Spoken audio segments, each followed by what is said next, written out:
আসসালামু আলাইকুম সবাইকে, কি অবস্থা সবার? আশা করছি তোমরা সবাই ভালো আছো। সো গুচ্ছ অধিভুক্ত বিশ্ববিদ্যালয়গুলো অর্থাৎ 19টি বিশ্ববিদ্যালয়ের রেজাল্টটা কিন্তু বিকালেই প্রকাশ হয়ে গেছে। অর্থাৎ তোমরা যারা বি ইউনিটে রয়েছো তোমাদের রেজাল্ট কিন্তু পাবলিশড হয়ে গেছে। যারা সায়েন্স পেয়েছো তাদেরকে জানাই কনগ্রাচুলেশন, এবং যারা সায়েন্স পাওনি তাদেরকেও শুভকামনা রয়েছে। পরবর্তী যেই তোমাদের অবস্থা আছে বা পরবর্তী যেই তোমাদের বিশ্ববিদ্যালয় পরীক্ষাগুলো আছে অবশ্যই ভালো করে প্রিপারেশন নিবা এবং নিজেকে প্রিপেয়ার করো, অথবা সেকেন্ড টাইমের যেই প্রিপারেশন আছে ওইটা শুরু করে দাও। তোমাদেরকে মাথায় রাখতে হবে কিন্তু এবার অনেক দূর থেকে ভাইয়া চান্স পাবে। তুমি যদি ভিডিওটি প্রথম থেকে শেষ পর্যন্ত দেখো, গুচ্ছ সংক্রান্ত ভি ইউনিটের এ টু জেড সবকিছু এই ভিডিওতে আলোচনা করব। সো প্রথম থেকে শেষ পর্যন্ত দেখার অনুরোধ রইল। সো আমরা দেখি মোট ভর্তি পরীক্ষার্থী কয়জন ভাইয়া। 72,000 প্লাস কিন্তু মোট পরীক্ষার্থী ছিল। তার মধ্যে কিন্তু পরীক্ষা দিয়েছে 66,000-এর মতো শিক্ষার্থী। সো তোমাকে মাথায় রাখতে হবে আসন রয়েছে মাত্র কত, 2762 জন শিক্ষার্থী চান্স পাবে এখান থেকে।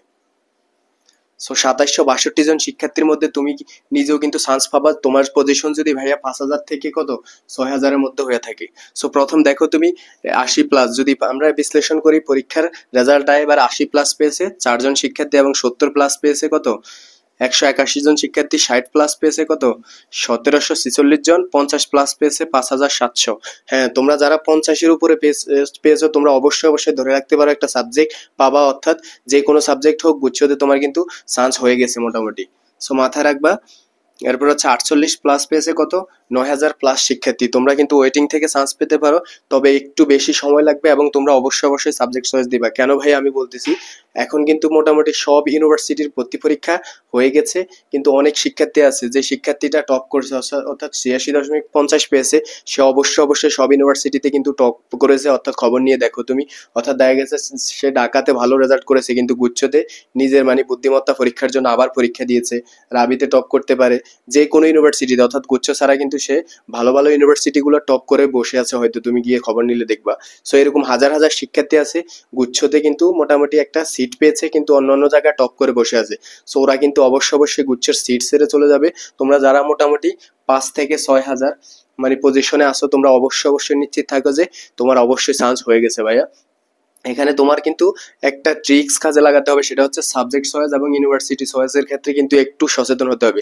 যেমন তোমাকে যদি বলি আমি ভাইয়া, সেটা হচ্ছে তোমার পজিশন 5,000 বা 6,000, তোমার 5,000 6,000 থেকে তুমি যদি টপ সাবজেক্ট অর্থাৎ ইসলামিক ইউনিভার্সিটি যদি তুমি চয়েস দিয়ে বসে থাকো, তাহলে কি কোনোদিন সাবজেক্ট পাবা নাকি তুমি ইউনিভার্সিটি পাবা? কোথাও পাবা না তুমি।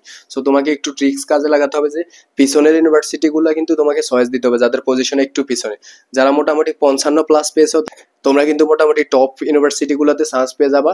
যারা 60 প্লাস পেয়েছো টপ ইউনিভার্সিটি টপ সাবজেক্টে পড়ার সুযোগ রয়ে যাবে ইনশাল্লাহ, তোমরা মাথায় রাখবা। সো 60 প্লাস যারা পেয়েছো, অথবা যারা 55 প্লাস পেয়েছো, যারা যেই পজিশনও করো না কেন, যেই নাম্বার পাও না কেন, আমি একটা ভিডিও দেবো, সেটার মধ্যে আলোচনা করবো যে সাবজেক্ট আসলে কিভাবে চয়েস দিবা এবং ইউনিভার্সিটি কিভাবে চয়েস দিবা, এবং কোন পজিশন থেকে তোমার কোন ইউনিভার্সিটি চয়েস দেওয়া উচিত, সবকিছু কিন্তু আরেকটা ভিডিও লাগবে তোমাদের জন্য। অবশ্যই অবশ্যই তোমরা যদি কমেন্ট করো অবশ্যই ভাইয়া রেসপন্স করবো। সো সাবজেক্ট চয়েস এবং ইউনিভার্সিটি চয়েসের ক্ষেত্রে তোমরা একটু কনসিয়াস হতে হবে, না কিন্তু তুমি আগ পরে কি ব্যর্থ হয়ে যাবা আগের মতোই।